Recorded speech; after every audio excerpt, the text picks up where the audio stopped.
Hey guys, if you've been following my channel, I've talked a lot about Firebase Z as a whole and how I wanted to make a review for it by the end of the month, so here we are, at the end of the month with a review for Firebase Z. Before I made COD Zombies content, I actually made a couple of reviews on my channel, and I wasn't sure if that was the direction I wanted to take my channel, but now I'm pretty certain which way I'm headed. So this video is kind of the best of both worlds. If you guys enjoy the content I'm putting out, be sure to leave a like and subscribe, as that'll help me out with growing an audience and actually being able to put this out for somebody. And with that being said, let's get straight into it.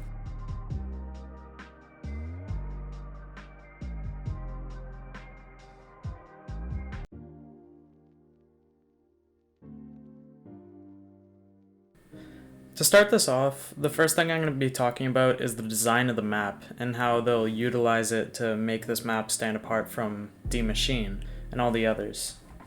This is legitimately the first 100% original Ether storyline map since 2016.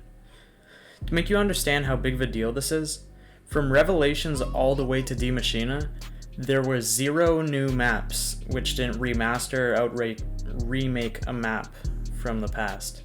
So that's like a 4 to 5 year window where Black Ops 3, 4, and the start of Cold War didn't have any content that we didn't play before. The start of the map is very promising, with you spawning into a part of the map that's like completely separate to the main area. Treyarch related this to like Moon Spawn, where they announced the features of the map, and I would agree to an extent. Although definitely not as extreme as Area 51, you do still see Pack-a-Punch and perks right in front of you. With Firebase Z, it's the Wonder Fizz machine, and with Moon, it's either Jug or Speed Cola. The main area that you'll probably be for the rest of the game outside of Pack-a-Punch is pretty cool. There's 3 lanes you can go about, and it doesn't really matter what order, because to get Pack-a-Punch you need to discover all 3. 3 lanes aren't identical, but if I'm being honest, I couldn't tell you what the difference is between them. Each of them have like a bunker type area, and I think from section to section the map flows pretty well. Another cool addition is the jump pads around the map connecting all 3 bunkers, which honestly is a cool idea to bring back the Wonder Sphere from Drak and giving them a proper use this time around. The gameplay of this falls under a routine of setting up to protect Pack-a-Punch from being shut down. On a higher round, this isn't as crucial if you're fully set up, but from round 10 to 30, it's really annoying to be forced into these assault rounds when playing a game of zombies. Personally, the addition of assault rounds is my least favorite thing in COD Zombies in a long time. Keep in mind this is my own opinion, and you could feel entirely different to how I feel, but oh well. By the end, my opinions kind of changed a little bit. With the new update in Season 2 of Cold War, they added new tiers to everything in Zombies, being perks, weapons, field upgrades, and more. Alongside that, there are 2 new currencies that give you the option to upgrade everything, so anyways, assault rounds give you a decent amount of these new crystals. So there's a bit more incentive to want to complete them, but this doesn't make them any more enjoyable for me. It just gives a reason to do them. The base gameplay is quite enjoyable, however. There's a lot of open space to work with, incentivizing training more regularly, similar to their approach with D Machina. This is great because I definitely think this brings more eyes to Zombies. It's more friendly to the new player with having literal quests showing you how to unlock Pack-a-Punch or turn on the power. I just gotta give Treyarch a huge props for that. Especially with DLC being free now, Call of Duty is as popular as ever thanks to Warzone as well. So they're definitely taking the right steps to grow Call of Duty Zombies into a much bigger thing than it has ever been. They just added an entirely new game mode just weeks after Firebase Z came out, so I think it shows that Treyarch, for the first time in a while, actually cares about Call of Duty Zombies. I think without the bosses on this map, it would be way too easy, but they definitely serve a really nice balance to what would be a simple map, as simple as Ascension or Kino. There are 3 main bosses on this map in the core gameplay, 4 if you want to include Orda, but I'm going to start with the new boss, the Mimic.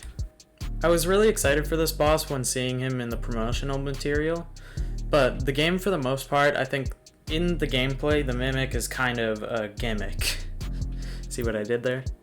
No, but actually the boss's main thing is that he shapeshifts into different things that would make you want to pick them up in the game.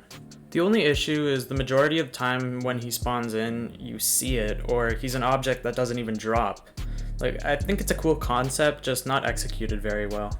The second boss is a returning one from Gorod Krovi, the Mangler.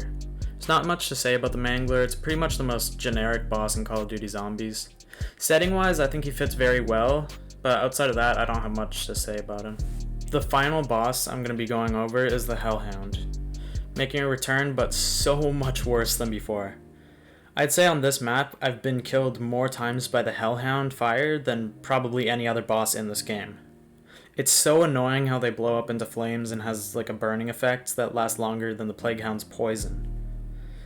Luckily, they only spawn in, I think, around 25 and above, so until then you don't have to worry about them too much, but I just really hate these Hellhounds. I think they should be taken out, honestly.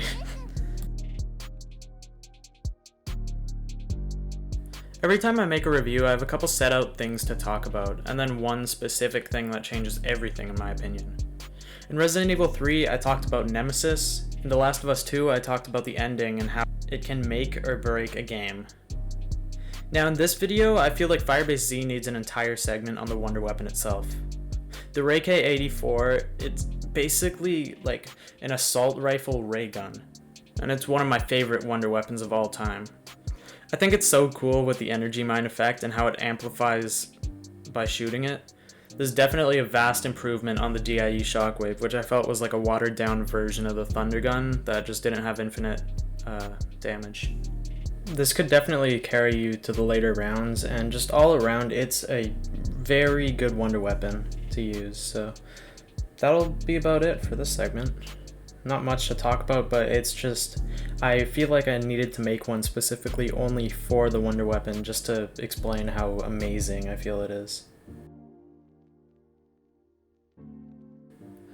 I think this is a pretty solid map that would be much better if certain additions weren't as in your face as some are in this map. But after forming my thoughts and opinions on this map properly and playing it for more than like a couple days, I have to say I like it quite a bit, and I'll definitely be coming back to it in the future.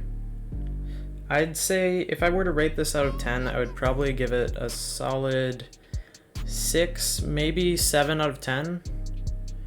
And that will be about it for this video. If you guys liked the video, be sure to leave a like and subscribe, and I hope you guys enjoyed. I'll see you in the next one. Bye.